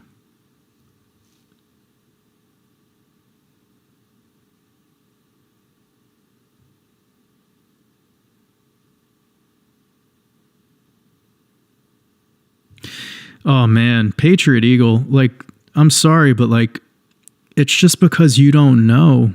Like, you responded back saying, but why do people get suicidal? Usually because of no money. Okay, then look at the top suicide professions of it's crazy to even have to explain this. More money, higher suicide rate.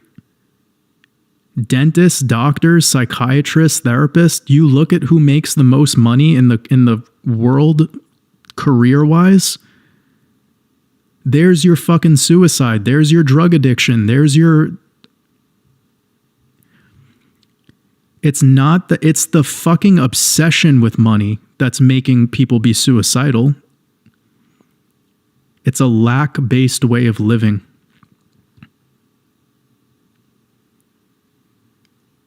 And that's completely absurd to think that people are suicidal because of no money. Because if you look at the places that have their third world, none of them are committing suicide, barely. Dying of completely different things. And the money isn't what's going to help them. It's getting out of a place that isn't being completely just distorted for all of its resources. But like, only people who know. Like, only people who know.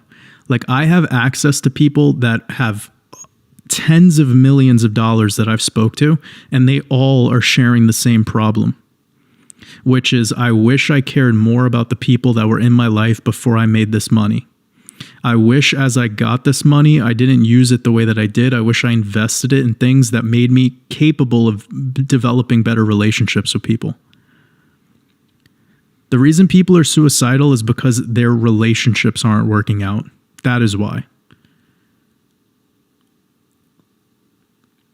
And that's all forms of relationship. It could be business relationship. It could be the relationship you have with your family, the relationship you have with your partner, the relationship you have with yourself.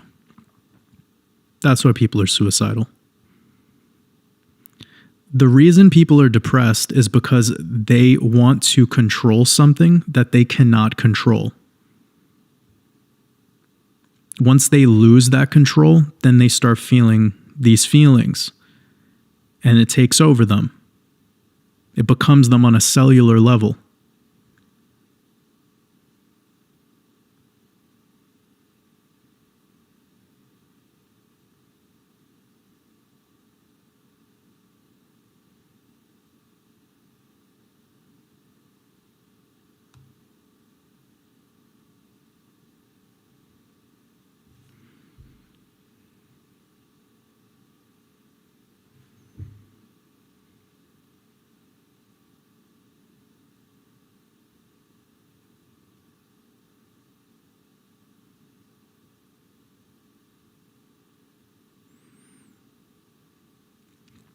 Is there really like a full-blown fight between two people in this chat? Like, what's going on, fam? Move on from it.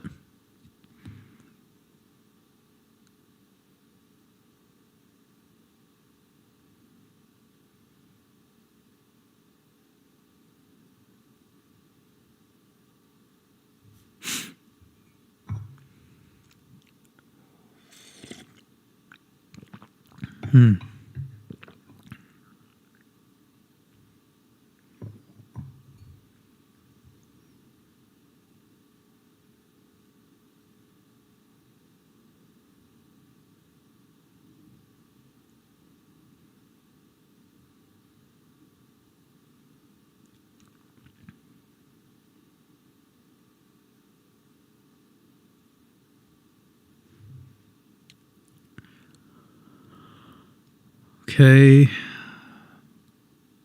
Georgiana, I hope I'm saying your name right. That's a beautiful name. You said, I recently discovered you through a friend and I couldn't be happier. I resonate with you so much. Discovered that from the live yesterday in Romania. Shout out to Romania.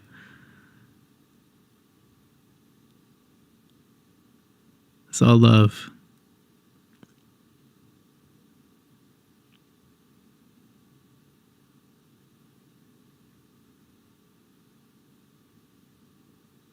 Okay, we got 450 people up in here.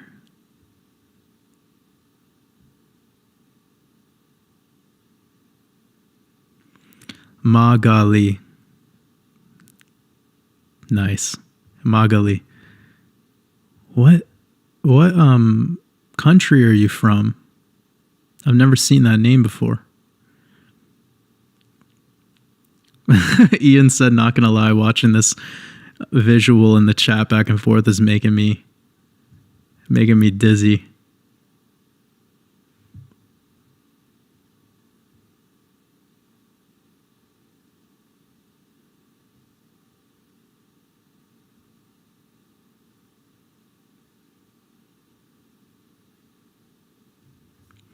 Yeah, what's that song, Count Me Out?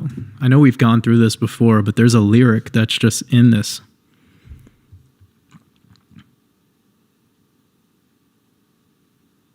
One second.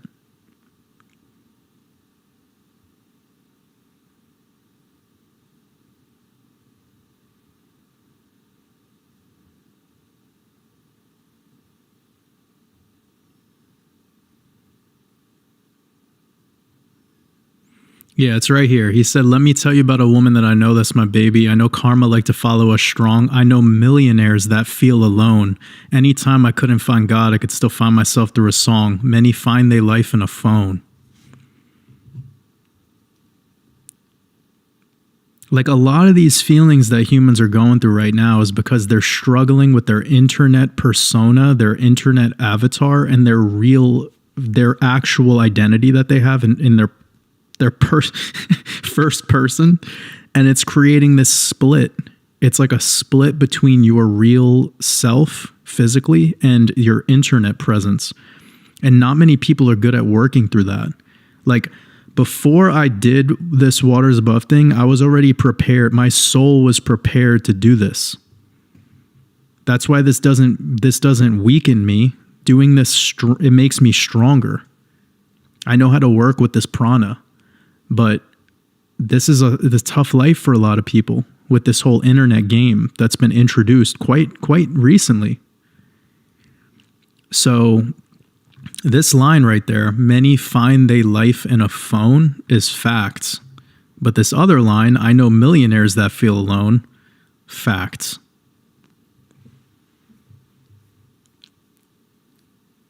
But he knows this because he's accomplished this.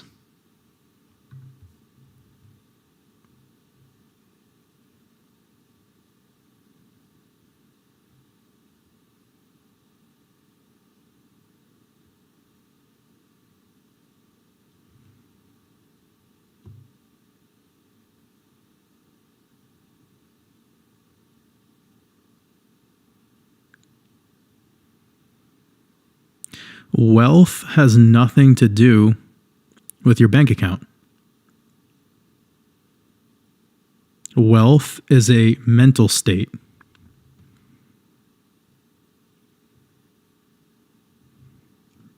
All more money does is amplifies the type of person you are. So if you hate yourself and you hate life and you hate everything and everything sucks and you wake up every day blaming and playing the victim, then you get handed a couple $1 million. It just turns that volume knob up. That's all.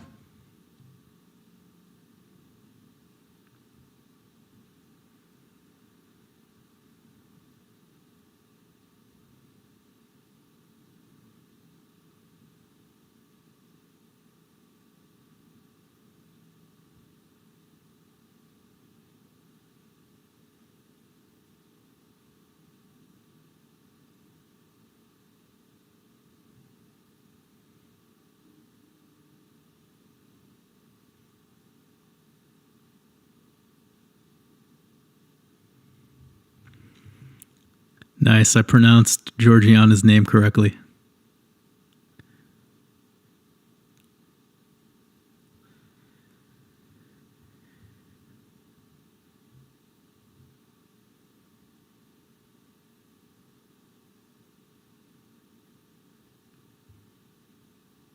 Sending love over to Australia. Appreciate you. Okay, Salvadorian and Peruvian. Makes sense.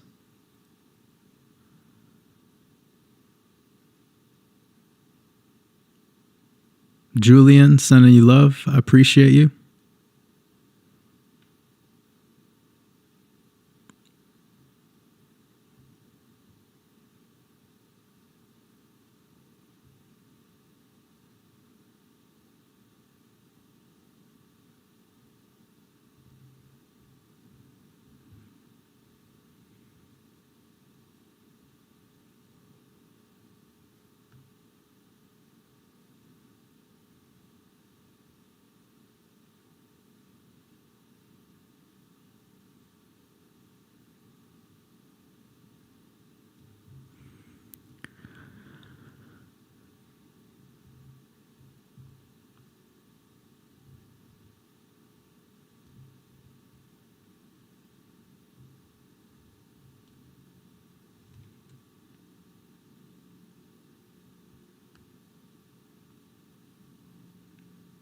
Just trying to find some questions.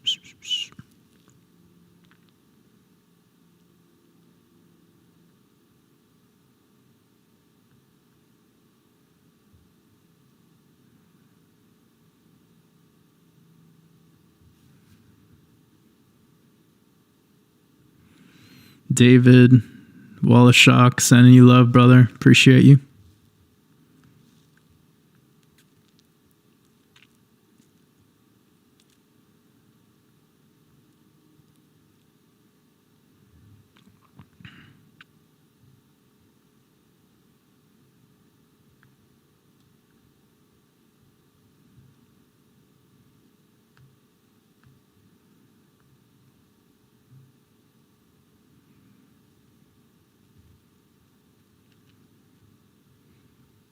Been getting a lot of questions lately about the philosophy around the ego. I know it's brought up a lot in my work. We talk about it in the Expansion Mastermind course. So if you've been through this the whole time, then you've probably heard some of the things I was talking about earlier regarding it. But let's start here and let's go forward a little more. Then I'll wrap up the live stream. So we are identifying the ego as a part of the soul. Like in the ancient Egyptian, they call it the Ka, the Ba, and the Aku. And this Aku I am identifying as the divine ego, which is here in this physical experience we're having. So when the soul is in the body, in this simulacrum, it's important that we realize that the ego is either weak or strong, like a power bar. This is a very simple way of, this is how we could visualize it and make it very simple. So when the ego is weak and damaged, it will naturally fall into the role that we call the follower. And when the ego is strong, it embodies this role that we call the leader, which is the self-reliant man, the one who believes in himself and resonates with everything else. So now you can see why the ego death is just another psyop. It's to keep the so-called enlightened man, and I say that in quotations, enlightened man, it's to keep them weak so they continue to follow the guru. The guru, of course, being the one who grants their followers with the trophy of enlightenment. It is literally a trophy or a badge in this perspective. So this enlightenment is the honorable position of helping those who are lost in this maze of reality. That is really what the guru is granting you. The guru is this honorable position held up by society or their followers. In order to have that guru, you need to have a bunch of weak egos supporting it. So again, the guru is this honorable position. I say that in air quotes, being kind of sarcastic right now. It's the honorable position of helping those who are lost in this maze of reality, even though the guru is the one who created the maze. They designed the problem to give you the solution. It's like the Hegelian. So this is the thing. They never admit that to you. And you were too weak and reliant on this truth to realize that. It's the age-old scam. Yet it continues to thrive to this day because humans like being led. They like having authority over them. They like finding the guy with the answers because it's easy and comfortable to have your path paved for you instead of putting in the work and paving your own path. And with that being said, the ego is a trickster. But I'd rather get tricked by my own mind and my belief in self than get tricked by another man's mind and his belief systems. I'd rather trick myself with my own divine imagination than get tricked by another man's mind palace. And furthermore, there is no maze, and there can't be a key if there is no lock. So realize that the mind is what creates the problems, because it would be bored with eventually having solutions for everything. So this kind of comes to the big, grandiose philosophical concept of, did God create us or did our minds create God? I'll let that simmer with you all for a moment, because this is another part of the guru and what they try spellcasting everyone with. Yet it works. It works so well.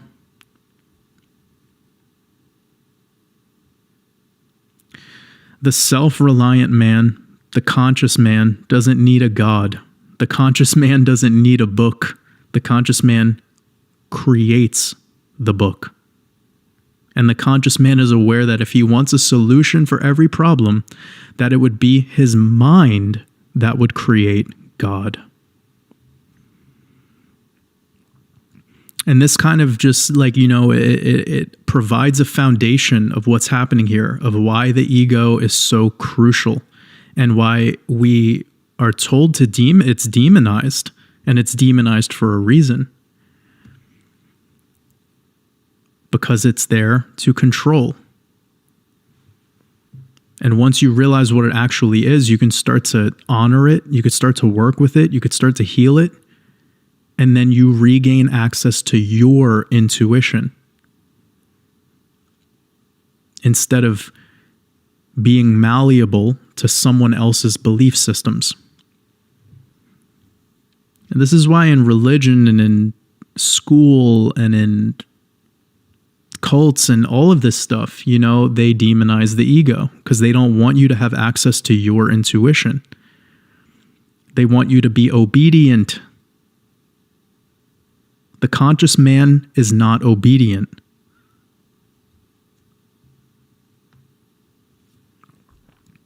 The conscious man is able to consume a book and resonate with it, not believe in it.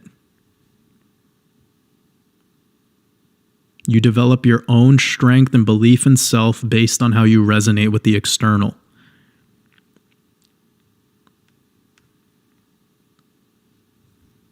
I promised Le Reich Live, Leopold, I promised him on the podcast that I did with him yesterday that I would bring that idea up, because there is a lot of confusion about the ego, about the divine ego, and how it operates, and how we can almost look at the ego like a co-pilot. That would be a good way of also simplifying things. It's the co-pilot. And the co-pilot must play his role. But the problem when your ego is damaged is it's like the co-pilot that wants to kick out the pilot to play the pilot role. And it's like, no, man, you have to chill out. Like, stay in your lane. So it's necessary to check in with your ego to make sure you're not feeding it. You don't need to feed your ego. It doesn't have a digestive system.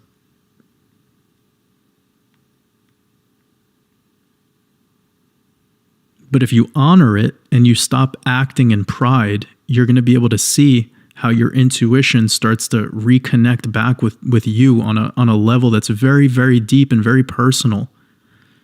It maintains your posture as an individual with your identity. Again, you don't want to be so self-absorbed in the identity self, but it is there for a reason. And that is exactly why religion and cults, what it tries to do is remove that identity, because then it makes you part of that hive mind. That is where the obedience is. And any shred of individuality is a problem. And that to me is just a sign that that's really not healthy.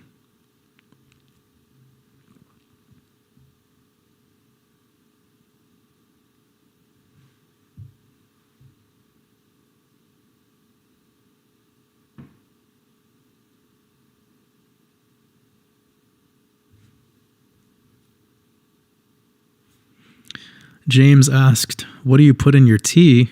Nothing. Just drink the tea straight up. I always drink coffee and tea with nothing in it.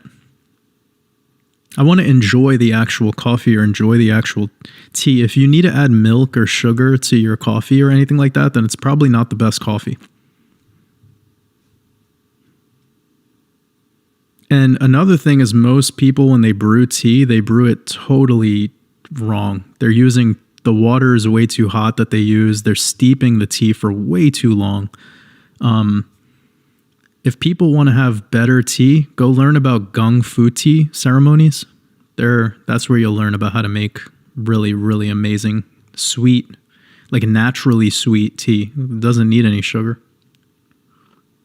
But if you want to try this with like just regular tea bag tea, if it tells you to use boiling water, don't. Use like 190 degrees, or let me see what that is in Celsius for you guys. 88. Use like 88 Celsius centigrade. And then if it tells you to steep it for 4 minutes, do half of that. Do 2 minutes. 2 minutes at like 190 with regular black tea or English breakfast tea or Irish breakfast or Earl Grey or anything. You'll see. And if you're doing green tea, do like 170 or 175. Go to like no more than 80 Celsius. No more than that. And if it tells you 4 minutes, do like 1.5 minutes. Do even less than black tea. Some words of wisdom from the tea gods.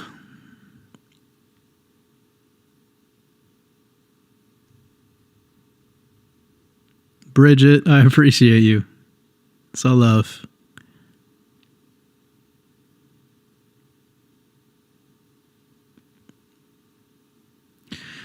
Nipple you said, have you ever listened to the ideas of Jason from Archaics? So I've actually done 2 podcasts with Jason. So you could go to his channel and you could type in Waters Above in the search, and you could actually listen to me and him talk for a couple hours.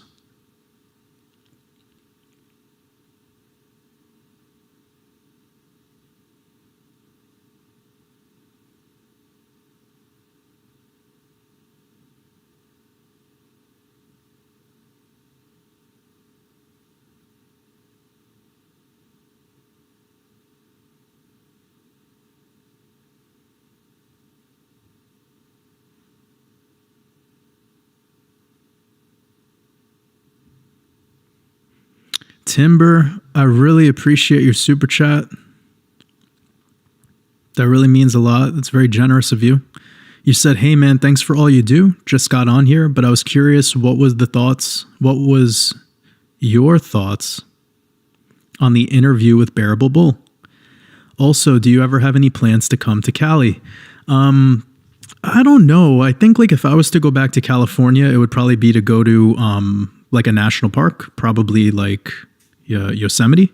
I think that would be awesome. But I don't know. Like the cities in Cali are a little much for me. It's very liberal. But I know it's most of that crap is all over. But just to protect my energy, I'd have to go for a really intentional reason. But for the most part, I would not plan to go for. Okay. But you're asking what are my thoughts on the interview with Bearable Bull? I think it went really great. I was 110% the way that I always am. I wasn't agreeable at all. He asked me questions and I answered them. It wasn't prepared at all. He didn't tell me what he was going to ask me. He was very open-minded to what I had to say. He allowed me to share my truth. He didn't cut the interview short. He actually kept asking me questions for quite a while. Like he was asking me questions directly, like not even going into the questions that the people who were watching the Zoom call were asking. So he was very intrigued by what I was sharing, and he allowed me the platform. He didn't try to censor anything or any of my ideas. He allowed me to go for it. And I got to be 100% genuine and authentic without worrying about offending anyone or stepping on anyone's toes. So it means a lot to me, and I respect him for that. So as for what we talked about in the interview, I mean, it was a lot. And that was like my 3rd interview in a row, all around that same time frame. So I don't even remember a lot about what we spoke on. He was just picking my brain about what I do, and mostly regarding cryptocurrency and technical analysis and decoding and how I utilize it. But it was awesome. It really felt solid. And I know in a couple of days, apparently he's going to release the full interview on his YouTube channel. So that'll be really interesting.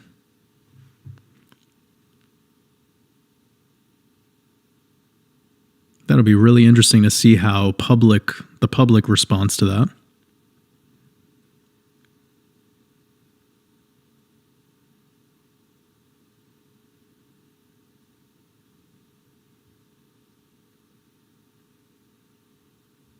Jack Talcott sending you love.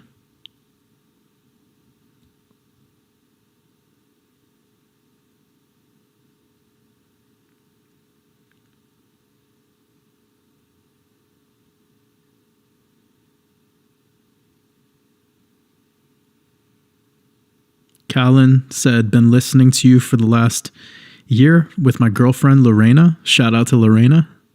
Through our travels in Mexico and Argentina, now in Australia, huge positive impact on both our lives. Thanks, King. Well, that really means a lot to me. It always interests me, the hearing about people who listen to these live streams with like their family, or they listen to them with their partners. That really means a lot, that like both parties can tune in. Because I know sometimes when it gets into some of this stuff, there tends to be maybe a little distortion between the way that the message might get accepted by one or the other. And it's really, I'm really grateful. I'm really grateful that my work is resonating with not just one particular type of person. It's beautiful, actually.